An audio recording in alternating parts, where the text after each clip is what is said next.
Looks like Jeff got my not so subtle cue.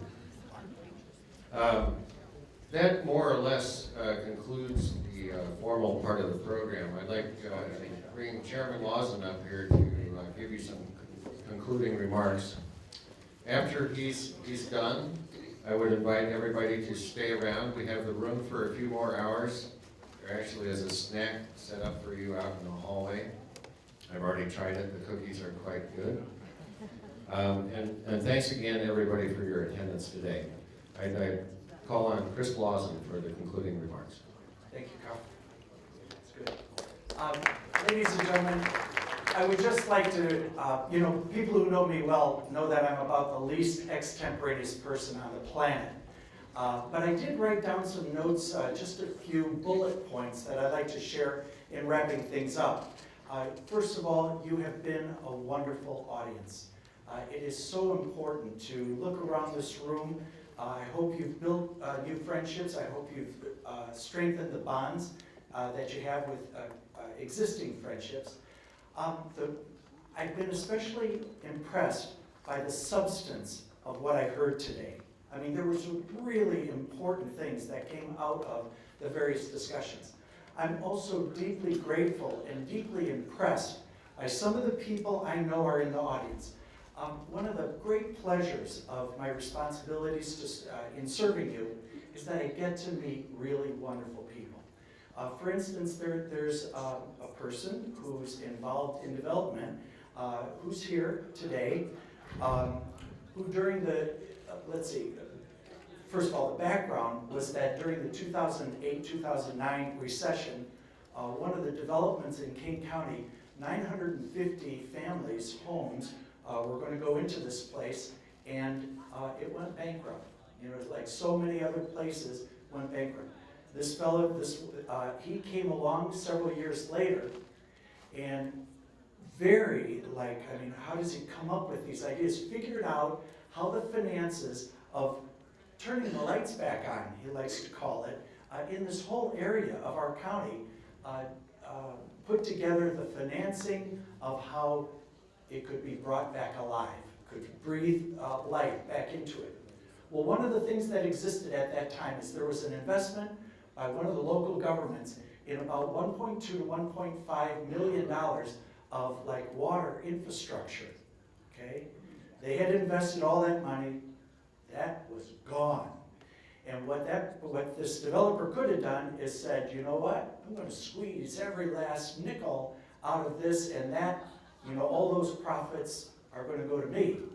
As opposed to, he sat down and said, no, I have a long-term vision of what is a cooperative kind of approach to making development work and having happy, healthy, prosperous, productive families. And he said, no, this is one of our partners too. And so protected the interest of all those taxpayers. Didn't have to, but he made it work. Our King County Board backed up the proposal that came through the staff. It's outstanding. But to me, it's the quality of the kind of human beings that we have in King County. And I'm just so deeply grateful to each one of you. I wish I could go around the room and point out and I say, hey, well, you need to know this person or you need to know that person, and then to tell those really great stories. It is just a lift and an inspiration to all of our lives. So today was, this was the place to be today. Right, Joe? This is the place to be. I'm so glad that you would take precious time and come out and join us. King County really is a microcosm of Illinois and even the United States, especially the Midwest.